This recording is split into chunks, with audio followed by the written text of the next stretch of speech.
তোমাদের শুভকামনা জানিয়ে একটা মিনি ব্লগ নিয়ে তোমাদের কাছে চলে এলাম। এই জিনিসটা আমি মিশো থেকে কিনেছি, বেশ কিছুদিন হলো, আমার ইউজ করাও হয়নি আর তোমাদের সাথে শেয়ারও করা হয়নি। এটা হয়তো অনেকের কাছেই আছে, যাদের আছে তারা দেখে বুঝতেই পেরে গেছো। এই যে এই স্টিকটা দেখো, এখানে ফোল্ড করা ছিল, আমি সব লাগিয়ে নিচ্ছি। এটা এই স্টিকটা নিজের পছন্দ মতো বাড়ানো কমানো যায়। এটা হচ্ছে এই ঝুলঝাড়া, ফ্যান, এসি সমস্ত কিছু পরিষ্কার করা যায়, খুব সুন্দর স্মুথলি পরিষ্কার করা যায়। আমার যেহেতু দেয়ালটা ওয়াশেবল, এটা সেই ভিজিয়ে সাবান জল করেও এটাকে সুন্দরভাবে পরিষ্কার করা যায়। আর যখন পরিষ্কার জিনিসটা যখন নোংরা হয়ে যায় তখনও ভালো করে ধুয়ে পরিষ্কার করে নিতেও কোনো অসুবিধা হয় না, একটুও মানে যে কোনোটা খুলে যাবে এরকম কোনো ভয় নেই। দেখো এই যে এটা করছি ফ্যান আর এসির জন্যই ফোল্ডটা করে নিলাম আর কি।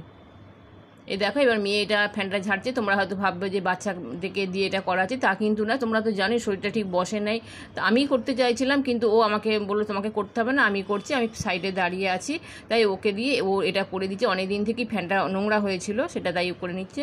তাহলে দেখা হচ্ছে পরবর্তী কোনো একটা ভিডিওর সাথে। বাই।